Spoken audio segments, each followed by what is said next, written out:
అన్న నమస్తే. ఎన్ని సంవత్సరాల నుంచి ఆటో తోలుతున్నారు మీరు? నేను 7 సంవత్సరాల నుంచి వెళ్తున్నాం. ఇప్పుడు 15,000 ఇచ్చాడు. అయినా హ్యాపీగా ఉన్నాం. ఇప్పుడు రెండు పండుగలు చేసుకుంటున్నాం. దసరానే 2 పండుగలు చేసుకుంటున్నాం. బాగా హ్యాపీగా ఉన్నాం. లోకేష్ అన్న బాగా పరిగణించేసి వేస్తున్నాడు. బాగానే ఉంది. ఏం మరి మిమ్మల్ని మోసం చేశాడు చంద్రబాబు నాయుడు, మహిళలకు ఫ్రీ బస్ ఇచ్చి ఆటో వల్ల కడుపు కొట్టేశాడు అని చెప్పి మరి నిన్నటిదాకా మరి వైసీపీ నాయకులు మాట్లాడారు కదన్నా. ఏం లేదు అవన్నీ మామూలు అనుకుంటూ ఉంటారు. ఎదురుగా ఉండాలి. అవన్నీ మామూలే. అంతా హ్యాపీగా ఉంది. ఆటో బాడిగలు అన్నీ బాగానే ఉంటాయి. వాళ్ళు ఉంటే ఇంట్లోకి రారు కదా.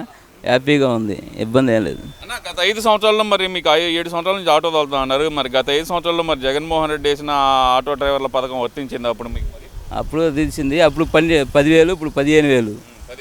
15,000 ఇప్పుడు పెంచాడు. లోకేష్ అన్న బాగానే వేస్తున్నాడు. ఇప్పుడు ఇవాళ వేస్తున్నాడు. ఇవాళ కూడా ఆటోలకు పండగే. రోడ్లు కూడా బ్రహ్మాండంగా వేసాడు చంద్రబాబు. బాగా నీట్గా రోడ్లు కూడా హ్యాపీ కాలువలు గేలువలు అన్నీ నీట్గా కట్టించాడు. ఇప్పుడు ఎక్కడ తిరగాలన్నా ఇబ్బంది ఉండదు. రోడ్లు ఎలా ఉన్నాయి? అప్పుడు గుంతలు ఆటో ఇప్పుడు రిపేర్గా సరిపోయాయి. ఇప్పుడు డబ్బులు మిగులుతాయి. ఇంకా చాలా సేవ్ అయినాయి. మరి ఫ్రీ బస్సు పెట్టడం వల్ల మీకు బాగా ఇబ్బంది జరుగుతుందని చెప్పి కొంతమంది ఆటో నాయకులు చెప్తున్నారు కదన్న. మాకేం ఇబ్బంది ఏం లేదు. అయ్యే ఎల్లలేక పోదుగా బస్సు. ఆటోలకి ఇబ్బంది ఏం లేదు. కరెక్ట్గానే నడుపుతున్నాడు. మహిళలకు మరి వాళ్ళకి ఫ్రీ బస్సు ఇచ్చి మీకు 15,000 ఇవ్వటం హ్యాపీగానే హ్యాపీ. అంతా ఫ్రీ బస్సు పెట్టినా మనకేం ఇబ్బంది. బస్సు ఏమి వెళ్ళలేకపోదు.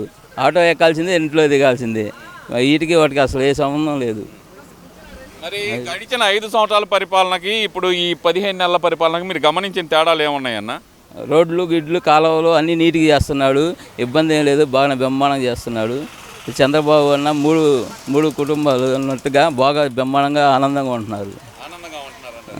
లేదు ఆటో డ్రైవర్లను ఇప్పటికైనా మోసం చేస్తుంది కూటమి ప్రభుత్వం. 15,000 అని చెప్పి కొంతమందికే వేసి కొంతమందికి వేయటం లేదు అంటున్నారు. నిజమేనా అన్నది? వాళ్ళు వేసిన ఇంకా డబ్బులు వేస్తారు. ఇబ్బంది ఏం లేదు. బ్రహ్మాండంగా చేస్తున్నారు. మరి పరిపాలనా విధానం ఎలా ఉందన్న? ఇప్పుడు బాగానే ఉంది. సంక్షేమ పథకాలు మీ ఇంట్లో ఏమన్నా అందినాయి అన్న? అన్నీ అందినాయి. అమ్మబడి అందింది.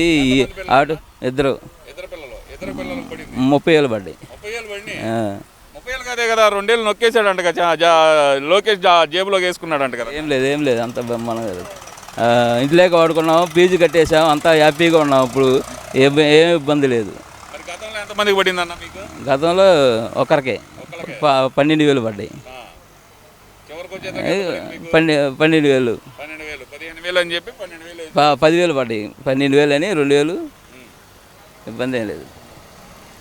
మరి ఇప్పుడు ఈ ఇంకా మీకు ఉచిత గ్యాస్ అంటున్నారు. ఇలాంటి పథకాలు ఏమన్నా వస్తున్నాయా మీకు? వచ్చినాయి. గ్యాస్ కూడా వచ్చింది మనకి. 2 సిలిండర్లు వచ్చేసినాయి. నాకైతే వచ్చేసినాయి. ఒకరితో నాకైతే వచ్చేసినాయి. బ్రహ్మాండంగా ఉంది. అందరు కోపంగా ఉన్నారంట ఈ ప్రభుత్వం మీద. నిజమేనా? ఇప్పుడు ఎవరో ఒకరు ఉంటారు కోపంగా ఉంటే అందరూ పట్టించుకుంటాం. మనకైతే హ్యాపీగా ఉంది. హ్యాపీగా జర్నీ జరిగినట్టు జరుగుతుంది. ఇబ్బంది ఏం లేదు. చలాలను మోత మోగిస్తుందంటగా కూటమి ప్రభుత్వం. మరి ఆటోలో పట్టించుకోలేదు. ఆటో ఇంతవరకు ఆపలేదు. అస్సలు ఆపేదే లేదు. బ్రహ్మాండం జరుగుతుంది. ఏం లేవు ఇంతవరకు. మోత మోగిస్తుంది కూటమి ప్రభుత్వం. ఆటో డ్రైవర్ల బెండు తీస్తుంది అంటున్నారు కదా. ఇంతవరకు ఆటోనే పట్టించుకోవాలి. అసలు ఆటోనే ఎక్కడ ఆపట్ల. ఏం లేదు. ప్రచారాలన్నీ ఎందుకు వస్తున్నాయి అన్న? ఎవరు ఉంటారు బరాయి చేస్తారు వరకు అట్లా. ఏముండదు. అంతా హ్యాపీగా ఉంది. ఓకే అన్న, అయితే థ్యాంక్ యూ.